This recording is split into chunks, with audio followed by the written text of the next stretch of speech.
Então, agora para finalizar nossa análise individual dos elementos, né, do circuito, seja R, L ou C, com uma fonte de tensão alternada, né, vamos para o último caso, que é o caso do indutor, certo? Então, a gente vai ter um indutor, vai estar acoplado a essa fonte com essa fenha alternada, e a gente quer saber como é que se dá essa corrente e essa tensão, né, no indutor. Então, se você aplica aqui, né, a definição, se aplica a lei das bases, você vai verificar que a tensão no indutor é a tensão da FEM, certo? Então, esse VL aqui, ó, é minúsculo, né? Isso vai te dar a tensão no indutor em função do tempo. Esse VL maiúsculo aqui é a amplitude dela, tá? Então, eles carregam o mesmo aspecto, tudo bem? O que vai acontecer? Vamos aplicar aqui a definição de indutância. Se eu faço isso, o que eu verifico? Eu sei que a tensão no indutor é dada como sendo a indutância vezes a derivada da corrente com relação ao tempo. Tudo bem? Então, comparando isso aqui, substituindo isso aqui nessa equação, eu chego nessa nova equação aqui. Di dt é VL sobre L seno de ômega t. Como eu quero saber a corrente, uma vez que eu sei a tensão, eu quero saber a corrente para ver como que elas estão relacionadas, né? Qual que é a defasagem que é gerada entre elas. Então, calculando a integral, eu verifico então que a minha corrente é um VL sobre ômega dl, isso aqui é a minha amplitude, então isso aqui vai ser minha corrente máxima.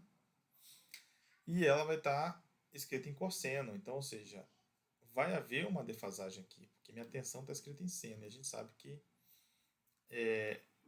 a diferença entre seno e cosseno é uma fase. E além disso, esse meu cosseno é um cosseno negativo, tá? Então vai dar uma defasagem diferente daquela que a gente viu por causa do capacitor. Ok?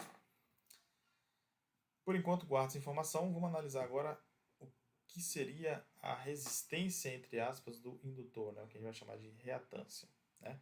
Se você pega esse aqui, a gente sabe que a definição de corrente elétrica, né? A corrente elétrica ela pode ser dada pela lei de Ohm como sendo a FEM sobre a resistência. A FEM já está aqui, ó, VL, já está aqui ó, o valor da tensão. Então esse termo aqui, ômega dl, esse termo aqui vai ser a nossa resistência do indutor, entre aspas. Então a gente pode concluir que a reatância indutiva, enfatizo de novo entre aspas, é como se fosse a resistência do indutor, certo? Vai ser um ômega d sobre L. Esse conceito novo, que a gente está chamando aqui de reatância, né, só faz sentido dentro de um circuito de tensão alternada, certo? E ele atua como se fosse uma resistência do indutor, tudo bem?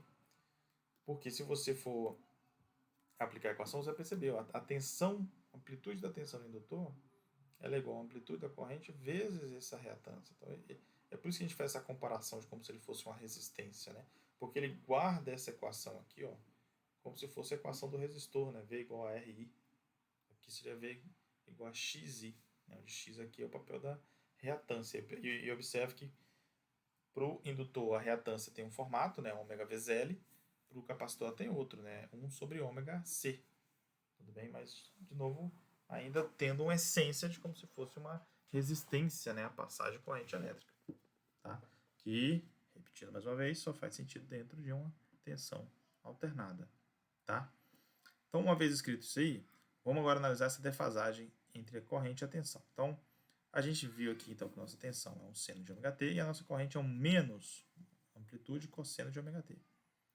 Se você for analisar a relação entre elementos, você vai ver que para esse menos cosseno aqui virar um seno, isso vai ter que gerar uma defasagem aqui ó, negativa. Né? Então, o que a gente conclui? Que no caso do indutor, a corrente se atrasa 90 graus da tensão. Para o capacitor, né, não sei se vocês recordam, a corrente ela se adianta 90 graus com relação à tensão. Né? Se eu for representar isso graficamente, eu vou ter este comportamento aqui. Né? Então, observe aqui que quando agora a minha tensão for máxima, minha corrente vai ser zero.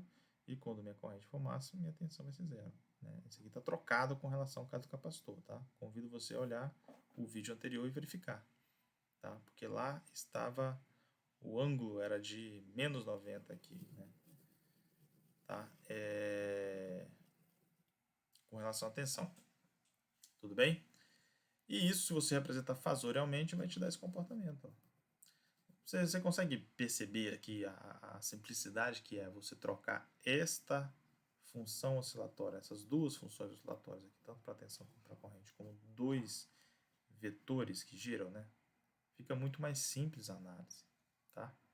E a gente vai fazer uso disso posteriormente ainda. Então, como regra, o que a gente tem aqui?